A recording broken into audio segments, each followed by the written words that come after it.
The greatest impact of the French Revolution was on the dismantling of the ancient regime. Most of the Cahiers in 1789 were moderate, and none suggested the abolition of the monarchy. Yet within a short time, beginning with the August Decrees and the Declaration of Rights, fundamental changes had taken place that swept away most of the institutions of the ancient regime, and ultimately the monarchy itself. This prompted the American historian J.V. Taylor to comment that it was not the revolutionaries who made the revolution, but the revolution that made the revolutionaries, as they became more confident and ambitious in their plans with each measure that they passed. The most famous of the abandoned institution was the Bourbon monarchy, which was overthrown on August 10, 1792. However, this did not prove to be permanent, as the Bourbons were restored to power on April 6, 1814. The restored monarchy was in many ways different from that of 1789, in that its powers were limited by an elected assembly that had the right to pass laws. Assemblies during the Revolution were hardly democratic, as, after the primary assemblies, voting was confined to a small minority of property holders. An elected legislator, however, was to be one of the permanent changes brought about by the Revolution. The reforms instituted by the Assembly were to prove the most radical and the most lasting of the Revolution. The France of the ancient regime was dismembered, and the reconstruction according to new principles. Most of the institutions of the old regime were abolished, never to return. The legal distinction between these states disappeared. The privileges of the nobles and the church were ended. The nobility was abolished, although it returned under Napoleon. The old courts of laws were swept away. The entire financial structure of the ancient regime was abandoned. The church was drastically transformed, and the sale of land to the average French citizen changed things in France for the next few centuries. So what replaced all that had been destroyed? Well, they had a new administration structure of modern France with its departments, districts, and communes. They had new regular courts of law for both criminal and civil cases. They had a centralized treasury with the power to tax everybody. They also standardized weights and measure, which helped with the economy. And careers became open to talent in the bureaucracy, the army, and the church. The three estates of the ancient regime were also affected by the revolution, though the extent to which they suffered or benefited is a matter of debate among historians. All this, both the destructive and the constructive work, was largely achieved in 2 years and was to be lasting. It was a remarkable achievement. The church suffered greatly during the revolution. At an early stage, it lost most of its wealth, its income from the tithe, its lands, and its financial privileges, none of which were ever recovered. Later, its monopoly of education was removed, as was its control of poor relief and hospitals. The clergy, in effect, became civil servants as they were paid by the state. Many were better off as they received higher salaries from the government than they had received from the church. Yet the civil constitution of the clergy, which was passed on July 12, 1790, produced a deep division within the church. Those who did not accept it, about half the clergy, were persecuted as counter-revolutionaries. Over 200 were killed in the September massacres in 1792, and over 900 became official victims of the terror. About 25,000 immigrated or were deported. Many parishes were without a priest, and during the de-Christianization campaign of year 2, most churches were closed. Even the constitutional clergy were abandoned when the government refused to pay any clerical salaries in 1794. In those areas where the majority of clergy had taken the constitutional oath, the result was a lowering of esteem for religion that lasted well into the 19th century. Many devout Catholics considered that the constitutional clergy were wrong to defy the Pope. The state was separated from the church and was to remain so until Napoleon's concordant with the Pope, agreed on in April 1802. Although the concordant went some way to repairing and healing the divisions, in reality the relations between church and state for most of the 19th century were embittered. Nobles were amongst the early leaders of the revolution, but withdrew from participation in public affairs after 1792. It has traditionally been viewed that as individuals they were among the greatest losers from the Revolution. They lost their feudal dues, and in some areas this could amount to 60% of their income. They also lost their venal offices, their domination of high offices in the army, church, and state, and even their right to bequeath their estates undivided to their oldest son. And then on June 19, 1790, the nobility was abolished and the use of all titles was forbidden. From the beginning of the Revolution, nobles had been leaving France, and eventually at least 16,500 went abroad. The property of those who immigrated was confiscated, and this affected between a quarter and a half of all noble land. About 1,200 nobles were executed during the Terror, and many were imprisoned for months as suspects. Nobles appear to have been the principal victims of the Revolution. Many lost their lands, and some even lost their head.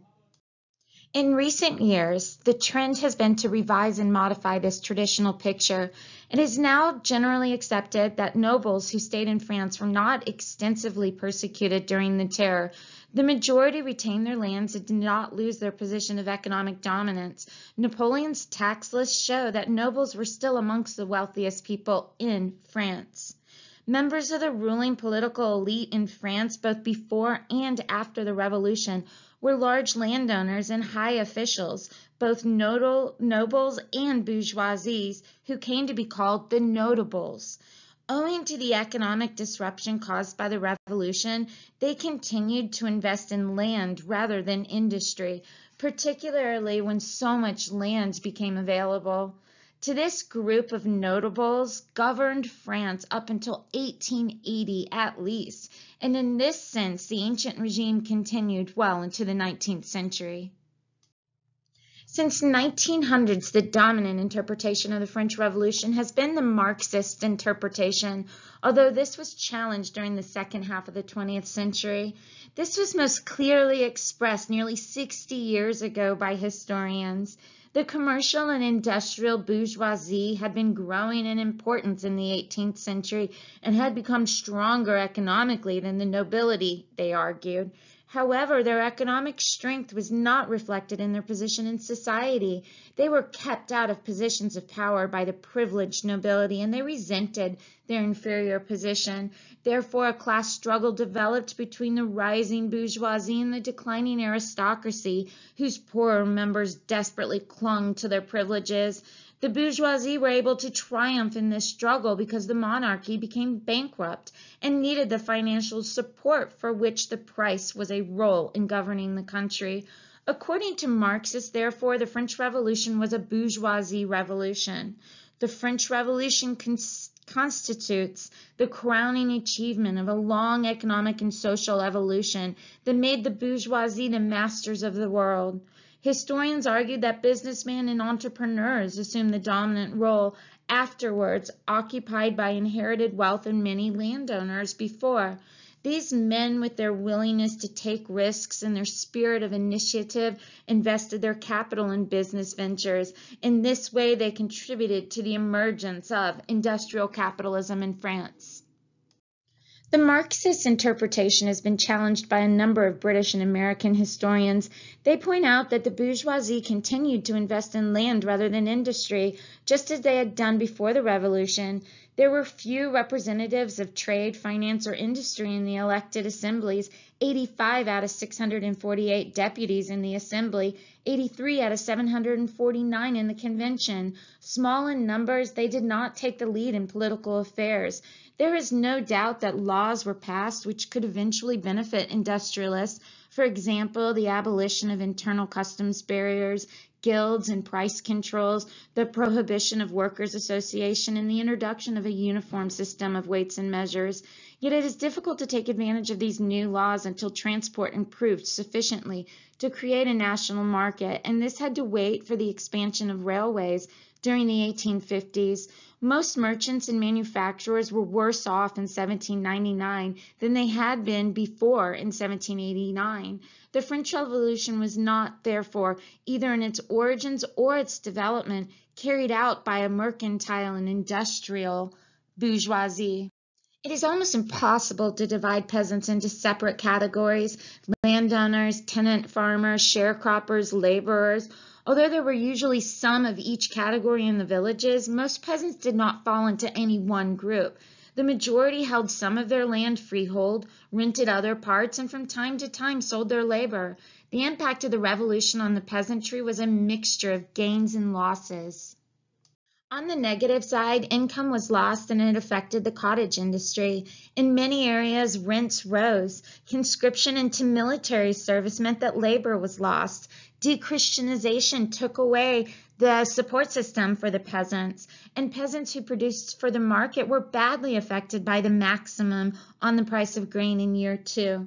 The result of all these measures was a widespread popular resistance movement. In some areas, this opposition was caught up in the royalist counter-revolution, but peasants generally did not wish to see a return to the ancient regime, which might bring with it the restoration of feudal dues. Their opposition was therefore anti-revolutionary rather than counter-revolutionary. They wanted stability, their old way of life, and the exclusion of foreigners from their affairs, rather than a restoration of the Bourbon monarchy in all its glory. Resistance produced repression and executions. Nearly 60% of the official victims of the terror were peasants or workers, and many more were killed when the army moved in to crush rebellions. Most peasants benefited from the revolution in one way or another. All gained with their total tax burden was reduced. Those who owned land benefited from the abolition of feudal dues and tithe. In the north and the east, where the church owned a lot of land, peasants were able to buy it. Peasants also gained from inflation, where they used these depreciating money to buy their land or pay off their debts. Judicial and local government reforms were to the advantage of all peasants, and the right of self-government granted to local authorities favored the peasants too, especially on a local level where councils were elected and filled by peasants. The sans-culottes had welcomed the revolution and had done a great deal to ensure that it was successful. They were to be bitterly disappointed by the first fruits of the revolution. Many became unemployed as the parliaments were closed and nobles immigrated. In 1793, the CPS gave in to many of their demands, such as a maximum price on bread. However, the bourgeoisie revolutionary leaders were not prepared in the long run to grant them what they most wanted. The urban workers disliked a free market economy, yet this was imposed on them in 1794 with the result that prices rose dramatically. The bad harvest and harsh winters of 1794 and 95 reduced them to despair and contributed to the uprisings, which were then crushed by the government. Their economic fortunes continued to decline until 1797. Following the uprisings of 1794, workers played no further political role in the revolution. The poor suffered more than most during the revolution. In normal times, about a quarter of the population of big cities relied on poor relief. This number increased with the rise of unemployment, yet at the same time, their means of obtaining relief were disappearing. The main source of help for the poor had been the church, which had paid for this out of income from the tithe. When the tithe was abolished, the church lands were nationalized. The church could no longer pay for aid to the poor, and if the poor were ill, they had been cared for in hospitals provided by the church, and these were closed because of the church's loss of income. The result of the decline in the church's role in providing poor relief in hospitals was that the poor were unable to cope with the economic crisis of 1794 and 95. When a bad harvest was followed by a harsh winter, many died either from starvation or from disease. The revolution held up the development of the French economy, which only grew slowly until the 1840s. Although France had fallen behind Britain industrially by 1789, the gap between them increased during the revolution. Wartime disruption and dislocation in France undoubtedly contributed towards this. The death of between 1.5 and 2 million people also had a profound effect on the economy by reducing the market and the labor force. It was not until the coming of the railroad in the middle of the 19th century that French industrialists could take advantage of a national market. Railways lowered the cost of transport and gave a great boost to the heavy industries of coal, iron, and steel. Only then did factory production become the norm. These developments, which occurred largely between 1830 and 1870, brought the economic ancient regime to an end, something the revolution had failed to do. The concept of the French army developed slowly over time. In 1789, it was the Royal Army, but then something miraculous happened. They killed their king. And so by 1793, you see that now alongside a regular army, there is also something called a National Guard. It came to symbolize the revolution and the growing power of the bourgeoisie. These two forces, the regular army and the volunteer army of the National Guard, combined to become a very powerful force. When revolutionary enthusiasm was married to a professional military standards, a very powerful and effective force was created. Against the challenge of external enemies, the call to arms was answered by hundreds of thousands of young Frenchmen. Initially, numbers of volunteers greatly exceeded expectations. By the winter of 1792, France had over 450,000 men in arms, a figure that would rise to over 750,000 by the summer of 1794. Although these figures fluctuated largely through desertions, the sheer size of the military force was both impressive and intimidating. Not only did the army increase in size, but its very nature changed as a result of the revolution. The army came to symbolize the beliefs and values of the revolution.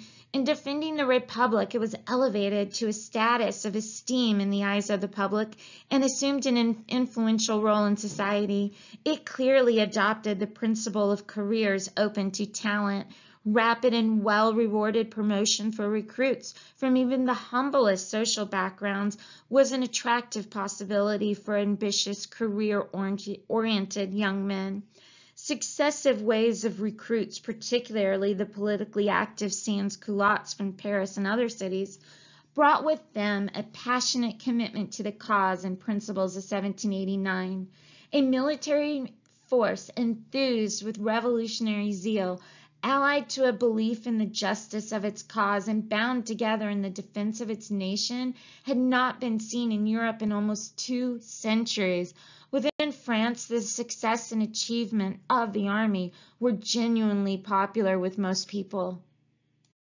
The dramatic events of the period of 1789 to 99 made an enormous impact on France in particular and Europe in general. One of the most influential legacies of the revolution to future generations was in the field of ideas. The ideological impact of the revolution long outlasted the structural and territorial changes created by the Republic.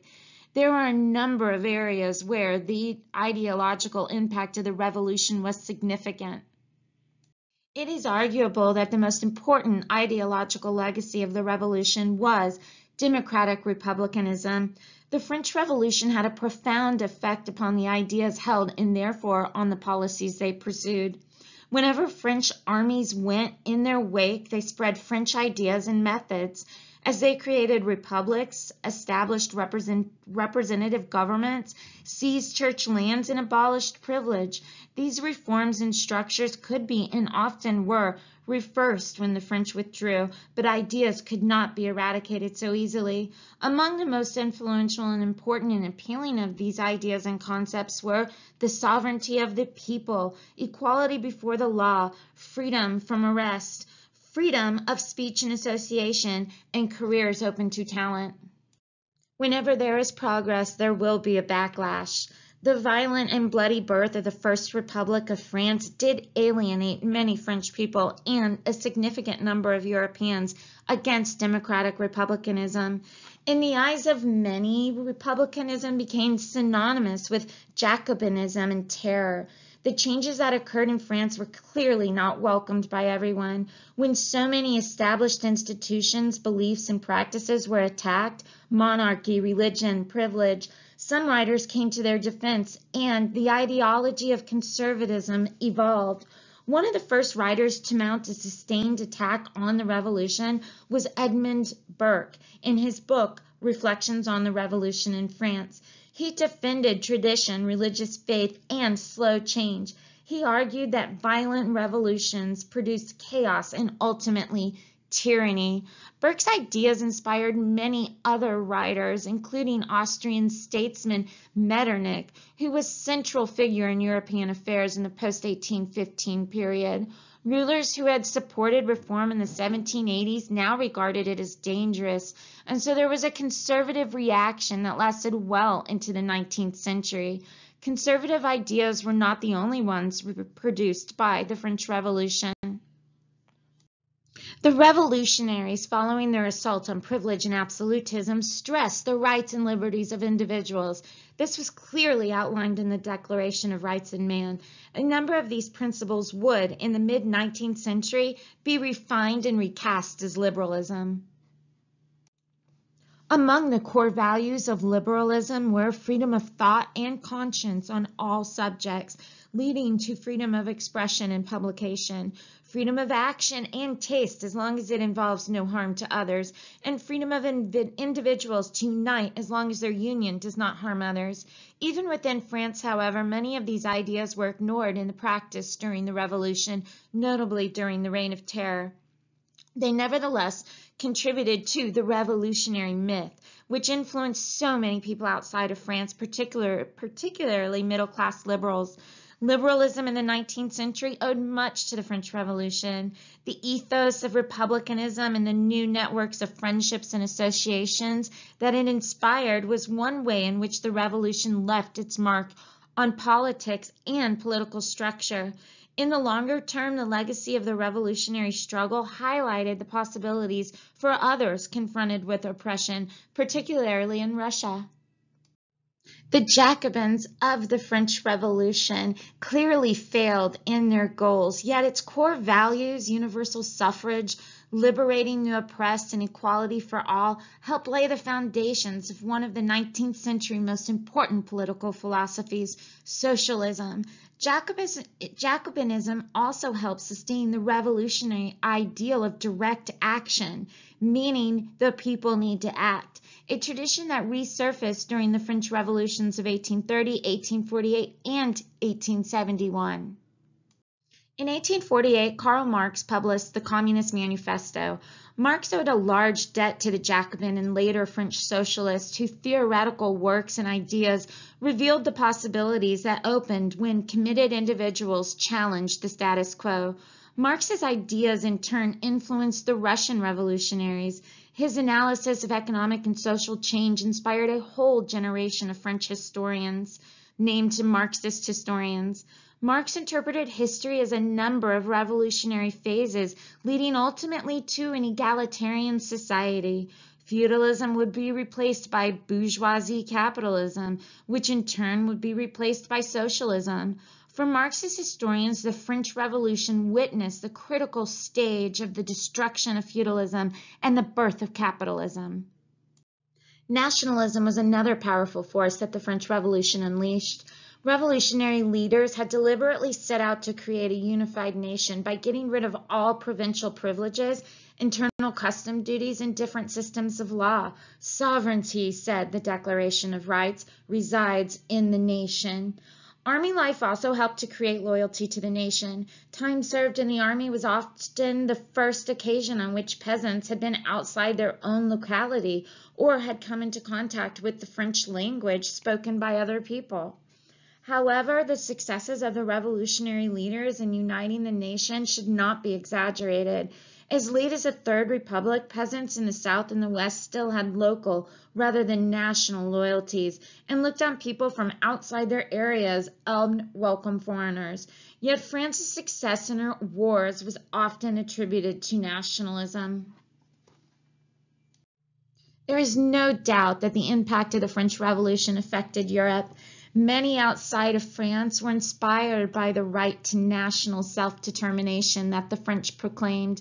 In Italy, national feeling rose up partly by the French example, and in Germany, people also began to look to the formation of a unified Germany. One of the greatest legacies of the French Revolution was the principle of the right to resist oppression, which was enshrined in the Constitution of 1793. One Greek observer living during that time said this: The French Revolution and the doings of Napoleon opened the eyes of the world. The nations knew nothing before, and the people thought that kings were gods upon earth, and that they were bound to say that whatever they did was well done. Through this present change, it is more difficult to rule people.